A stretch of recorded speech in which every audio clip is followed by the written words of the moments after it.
റാവൂത്തർ ഫെഡറേഷന്റെ 11ാമത് സംസ്ഥാന സമ്മേളനം ഡിസംബർ 29-ന് നടക്കും. പായിപ്പാട് ഹാജി PS ഇസ്മയിൽ നഗറിൽ വെച്ച് റാവൂത്തർ ഫെഡറേഷൻ സംസ്ഥാന പ്രസിഡന്റ് MKM ഹനീഫയുടെ അധ്യക്ഷതയിൽ ചേരുന്ന സമ്മേളനം അഡ്വക്കേറ്റ് ഹാരിസ് ബീരാൻ MP ഉദ്ഘാടനം ചെയ്യും. സ്നേഹത്തിലും സമാധാനത്തിലും റാവൂത്തർ സമൂഹം പിന്നിട്ട നാൾവഴികളുടെയും ആത്മാർത്ഥ സേവനത്തിന്റെയും സ്മരണകൾ പുതുക്കി സാമൂഹ്യ നീതി എന്ന ലക്ഷ്യബോധം ഉയർത്തിപ്പിടിക്കാൻ ഈ സമ്മേളനവേദി ഉപകരിക്കുമെന്ന് പ്രതീക്ഷിക്കുന്നുവെന്ന് ഭാരവാഹികൾ കോട്ടയത്ത് നടന്ന വാർത്താ സമ്മേളനത്തിൽ അറിയിച്ചു. തിരുവനന്തപുരം മുതൽ പാലക്കാട് വരെയുള്ള മധ്യ ഈസ്റ്റേൺ മേഖലകളാണ് കൂടുതൽ പ്രവർത്തമാകുന്നത്.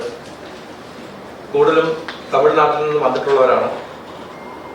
അവർക്ക് ചരിത്രപരമായ ചില പശ്ചാത്തലങ്ങളുണ്ട്. പ്രത്യേകിച്ച് നിന്നും തുർക്കിയിൽ നിന്ന് വന്ന കുതിര കച്ചവടക്കാരും കുതിര പടയാളികളുമായിട്ടുള്ളവരായിരുന്നു. അവരുടെ പിൻഗാമികളും പിന്നീട് അവരിലേക്ക് മതം മാറി വന്ന മറ്റുള്ള ആൾക്കാർ ഉൾപ്പെട്ടതാണ് റാവൂത്തർ സമൂഹം.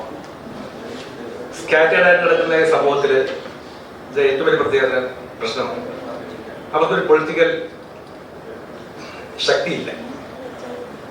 കാരണം കോൺസെൻട്രേറ്റഡ് അല്ല. എന്നാൽ എല്ലാ രാഷ്ട്രീയ പാർട്ടികളിലും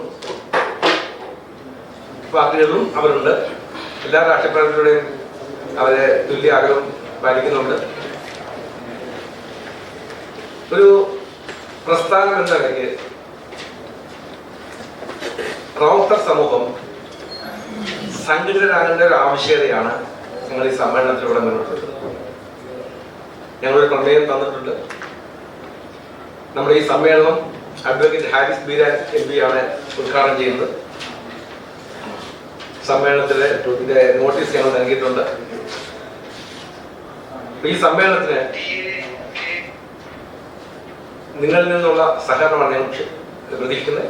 നിങ്ങൾക്ക് റാവൂത്തർ പ്രസ്ഥാനത്തോടോ സമൂഹത്തോടോ അല്ലെങ്കിൽ ഞങ്ങളുടെ ആക്ടിവിറ്റിയെ പറ്റിയുള്ള ഏത് ചോദ്യവും ചോദിക്കാവുന്നതാണ്.